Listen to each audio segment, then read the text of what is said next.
Bayangkan, dunia tanpa peta. Lautan yang tak dikenal membentang sejauh mata memandang. Orang-orang percaya bahwa jika kau berlayar terlalu jauh, kapalmu akan jatuh dari ujung dunia. Namun, di antara semua ketakutan itu, muncul seorang pria yang menolak mempercayainya. Seorang pemimpi yang yakin bahwa dunia ini bulat dan di balik lautan yang luas ada daratan penuh emas dan kemakmuran menunggu untuk ditemukan. Namanya Christopher Columbus. Ia bukan bangsawan, ia bukan ilmuwan besar, tapi ia memiliki sesuatu yang lebih kuat daripada itu. Keyakinan yang tak tergoyahkan. Inilah kisah tentang ambisi, keberanian, dan keserakahan. Kisah tentang penemuan besar yang mengubah dunia dan juga menghancurkannya. Christopher Columbus lahir sekitar tahun 1451 di Genoa, Italia. Sebuah kota pelabuhan yang sibuk dan penuh dengan cerita dari lautan. Sejak kecil, ia terbiasa mendengar kisah tentang para pelaut yang pergi dan tak pernah kembali. Tapi justru dari cerita itulah, ia jatuh cinta pada laut. Ayahnya, Domenico Colombo, hanyalah seorang penenun wol. Keluarganya tidak kaya, namun Columbus muda punya mimpi besar. Ia ingin melihat dunia di luar cakrawala. Ketika teman-temannya bermain di jalanan, Columbus sering duduk di tepi pelabuhan, mengamati kapal-kapal besar berlayar ke arah yang tak diketahui. Ia bertanya-tanya, apa yang ada di balik sana?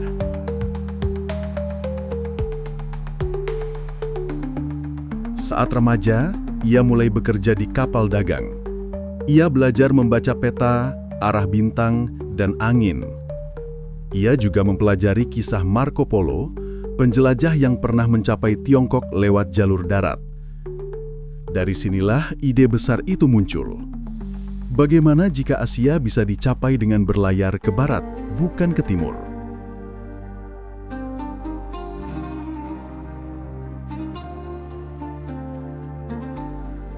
Namun, pada masa itu, dunia masih diselimuti ketakutan.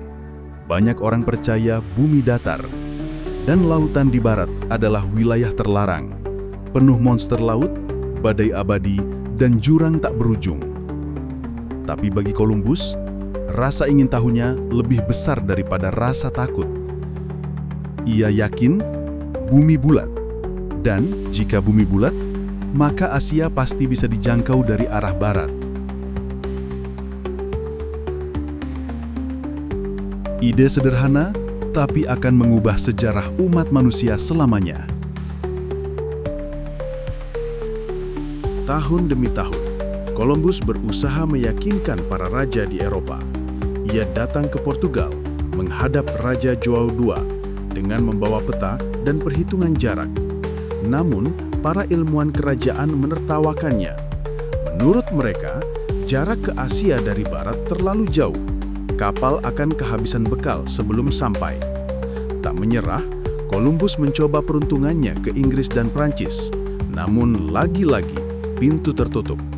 Dunia belum siap mempercayai mimpi seorang pelaut miskin dari Genoa. Tapi di Spanyol ada secercah harapan. Di tengah masa kejayaan Reconquista, saat Spanyol baru saja merebut kembali Granada dari tangan Muslim, Raja Ferdinand dan Ratu Isabella ingin membuktikan kejayaan mereka. Mereka mendengar ide Columbus dan mulai tertarik. Namun, bahkan di istana Spanyol, Columbus harus menunggu bertahun-tahun. Proposalnya ditolak berkali-kali oleh Dewan Penasihat Kerajaan. Tapi Columbus memiliki satu kelebihan, keyakinannya tidak pernah pudar. Ia berkata kepada seorang pendeta yang menjadi sahabatnya, "Jika Tuhan menempatkan hasrat ini di hatiku, maka dia pasti juga akan membuka jalan." Akhirnya, setelah 7 tahun menunggu, pada tahun 1492, Spanyol setuju membiayai ekspedisinya. ia diberi 3 kapal, Niña, Pinta, dan Santa Maria, dengan kontrak yang menjanjikan gelar Laksamana Samudra serta hak atas tanah yang ia temukan. Columbus bersiap berlayar, menantang takdir. Tanggal 3 Agustus 1492, 3 kapal kecil meninggalkan pelabuhan Palos de la Frontera. Columbus berdiri di geladak Santa Maria, menatap ke arah barat dengan keyakinan penuh. Hari-hari pertama penuh semangat, namun semakin jauh mereka berlayar, laut menjadi semakin sunyi dan rasa takut mulai tumbuh di hati para awak. Mereka tak melihat daratan selama berminggu-minggu. Kompas mulai menunjukkan arah yang aneh. Bintang seolah bergeser. Banyak yang yakin mereka telah tersesat. Columbus menenangkan mereka setiap malam. Ia berkata, "Kita tidak tersesat. Kita sedang menulis peta baru dunia." Namun setelah lebih dari 2 bulan tanpa tanda kehidupan, para awak mulai memberontak. Mereka ingin kembali ke Spanyol. Columbus memohon 3 hari lagi. Ia berkata, "Berikan aku 3 hari. Jika dalam 3 hari kita tidak menemukan daratan, kita akan pulang." Malam ketiga, tanggal 11 Oktober 1492, seorang pelaut di kapal Pinta berteriak keras, "Tierra, tierra, tanah, tanah di depan." Keesokan paginya, mereka melihat garis pantai hijau terbentang di kejauhan. Columbus meneteskan air mata. Ia percaya ia telah sampai di Asia, di kepulauan dekat India. Namun sebenarnya, ia baru saja menginjakan kaki di dunia baru, di pulau yang kini kita kenal sebagai Bahama. Penduduk asli menyambut Columbus dan krunya dengan ramah. Mereka memberi makanan, air, dan hadiah. Mereka polos dan bersahabat, tanpa senjata logam, tanpa baju baja, tanpa niat jahat. Columbus mencatat dalam jurnalnya, mereka begitu dermawan, begitu lembut, mereka akan menjadi pelayan yang baik. Kata-kata itu menjadi awal dari bencana bagi penduduk asli Amerika. Columbus menanam bendera Spanyol dan menamai pulau itu San Salvador. Ia kemudian berlayar dari satu pulau ke pulau lain, Kuba, Hispaniola, hingga Karibia, percaya bahwa ia sedang menjelajahi Asia Timur. Namun setiap langkahnya membawa dampak besar. Penyakit dari Eropa menyebar. Penduduk asli mulai diperbudak, dan nama Columbus menjadi simbol datangnya gelombang kolonialisme yang akan merenggut jutaan nyawa di abad-abad berikutnya. Namun bagi Spanyol, ia adalah pahlawan. Dunia baru berarti kekayaan baru. Ketika Columbus kembali ke Spanyol pada Maret 1493, ia disambut bak penakluk. Ia membawa emas, hewan eksotis, dan beberapa penduduk asli sebagai bukti keberhasilannya. Raja dan ratu memujanya, dan seluruh Eropa geger. Dunia ternyata lebih besar dari yang dibayangkan. Columbus diberi gelar Admiral of the Ocean Sea, Laksamana Samudra. Ia diizinkan memimpin ekspedisi kedua dengan 17 kapal dan lebih dari 1.000 orang.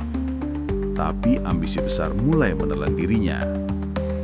Dalam ekspedisi kedua, Columbus mulai membangun koloni di Hispaniola. Namun perselisihan terjadi. Orang-orang Spanyol mengeluh karena tanah yang dijanjikan tak seindah kabar. Penduduk asli memberontak, kelaparan terjadi, dan Columbus mulai kehilangan kendali. Ia bukan lagi penjelajah. Ia menjadi gubernur yang terjebak dalam kekacauan. Kabar tentang kekejaman Columbus sampai ke telinga raja. Tuduhan penyalahgunaan kekuasaan, pembunuhan, dan perbudakan membuat namanya tercemar. Pada tahun 1500, ia ditangkap dan dibawa pulang ke Spanyol dalam rantai besi. Bayangkan, pria yang pernah disambut bak pahlawan kini berdiri di depan istana dalam keadaan terikat. Meski kemudian dibebaskan, kehormatannya tak pernah kembali. Ia memohon kepada raja agar janjinya ditepati. Tanah, gelar, dan hak turun-temurun atas wilayah yang ia temukan. Tapi dunia telah berubah. Spanyol kini menemukan penjelajah lain. nama Columbus perlahan tenggelam. Tahun 1506, di Valladolid, Columbus meninggal dunia. Ia masih percaya bahwa ia telah mencapai Asia. Ia tidak pernah tahu bahwa yang ia temukan adalah benua baru, benua yang kelak dinamai dari nama orang lain, Amerigo Vespucci. 5 abad telah berlalu, tapi nama Christopher Columbus tetap menimbulkan perdebatan.